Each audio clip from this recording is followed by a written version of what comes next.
Hello everyone! It's me, Sheena Cahulugan, a second-year student taking Bachelor of Elementary Education in Surigao del Norte State University, Malimuno Campus. And for today's video, we're going to make a review of elementary book.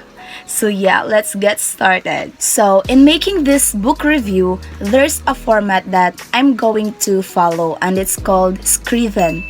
So first, I'm going to tell you the preliminary information of the book and to be followed by the main focus of this review. So I'm going to show you first the title of this book. So this is English for Learners material. So basically, this book covers the learning standard of grade 4 pupils. So the authors of this book are Grace Urabilas, Victoria D. Mangasser, Lelebet A. Magtang, Rose Ann B. Pamintuan, Greta Laura M. Cadjong, Valeria Fedes G. Cortiza, Maria Reta Teresa V. Reynosa, Rosalina B. Mejorada, Jenaline S. Datuin, Evelyn F. Importante, Mary Jane T. Ganggangan, and Michelle L. Mercado. So those are the authors of this book. So this book was published by the Department of Education and it was a revised edition in the year 2019. So since this book was revised, this is what the teachers are using now in their teaching because this is the newest and better version of the last English book for grade 4. So now, we are going to rate this book using the following codes. Plus, if it is yes or in good quality. O, if it is alright but not so good. Minus if it's no or poor. And NA if it is not applicable. So first, we have the content of this book covers a significant portion of the course competencies. Well, for me, it's a yes. When I review this book, the students will understand and perform different activities when they learn certain lessons or topics. And what makes it more good is in the table of contents, you can see already in each quarter, which is the first, second, third, and fourth quarter, the weeks where it has a particular topics or lesson that needs to be done only in that week. And the same with the following week. Therefore, I conclude that the contents really followed what is on the curriculum guide. So, it's a yes or good quality. Second, we have the content of this book is up to date. Well, yes, this book is up to date since this version was revised in the year 2019. It means 4 years ago now, so it is still in good quality. Third, we have the reading level is appropriate for most students who will use the material. Yes, since this book is for grade 4 pupils and as I review this book, the contents of it meet the level or standard of the pupils in a way that when they use this material, they will clearly understand and comprehend what they are reading. So, it is good quality. Fourth, we have intended learning outcomes, competencies stated. When I review this book, there is no intended learning outcomes, competencies that's stated in this book. What makes it poor is that we won't know what pupils must need to require in the end of the lesson. Fifth, we have formative and summative assessment are included in the material. Yes, it is good because it will test the pupils to determine if they have learned the lessons that has been discussed by the teachers. So, it is good quality.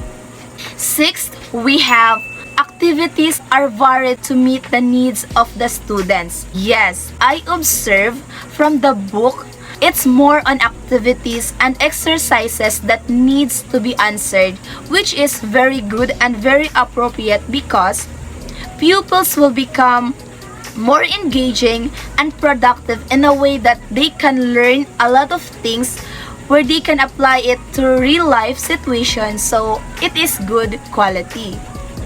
So next, we have Teacher's Guide is included with management suggestion. As I reviewed the book, there is no teacher's guide that is included with management suggestion. So it's a no or poor for me. Next, we have the book is presented in logical order. Yes, this book is presented in logical order, which means the contents or the topic of this book are organized properly in easy to difficult yet still understandable in order to test the learning skills of the pupils, and it also provides a good flow of the book. So for me, it's good quality. Next, we have the learning outcomes, competencies, and or tasks. Well, for me, alright but not so good. Because, as what I've said earlier, there's no intended learning outcome stated. But if the pupils answer the activities that is being asked by the teacher, so it means they have learned and understand the discussion. And so the teacher also succeeded. Next, we have the degree of match between learning activities and intended learning outcomes. Well, for me, it's alright but not so good. Why?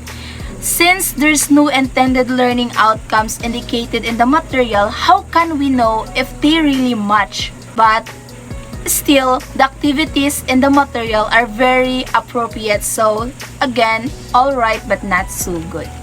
So next, we have quality of test items and degree of match with intended learning outcomes. Well, for me, it is alright but not so good. The same reason with the number 10. How we will know if they have match if there is no learning outcomes indicated in the material. But if the teacher and the pupils manage to initiate, so it will be successful. So next, we have the quality of direction and how students will process through the materials. Well, for me, it's a yes, because the quality of direction and how the students will process through the materials is good, and it is understandable, accurate, and readable. So, it is in good quality. Next, we have the quality of drawings, photographs, and or other materials. Well, for me, it is alright but not so good. It is clear, but it will be more good if it has a color, since elementary pupils prefer more on what is colorful in their sight. And colors also add pupils' interest, and they will become more enjoy in studying. Next, we have overall of the learning activities for individual instruction. Yes, it is in good quality because it is understandable, readable, and organized properly. Next, we have quality of management procedures for teachers. When I review this book, there is no quality of management procedures for teachers. So for me, it's a no or poor. Last, we have optional, less course of math competencies covered by the instructional material.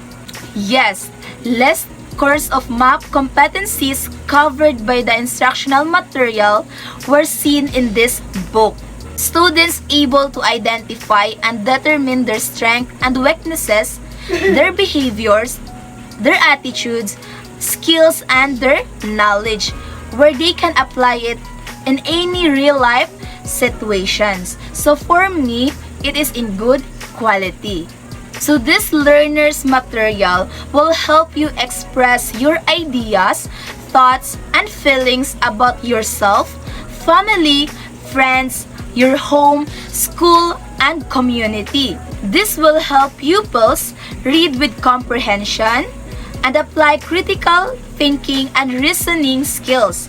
Also, pupils will learn how to write in different forms, and all the things that will learn from this learner's material will be useful in real life situation. So that's all for my book review. Thank you for watching. Bye-bye!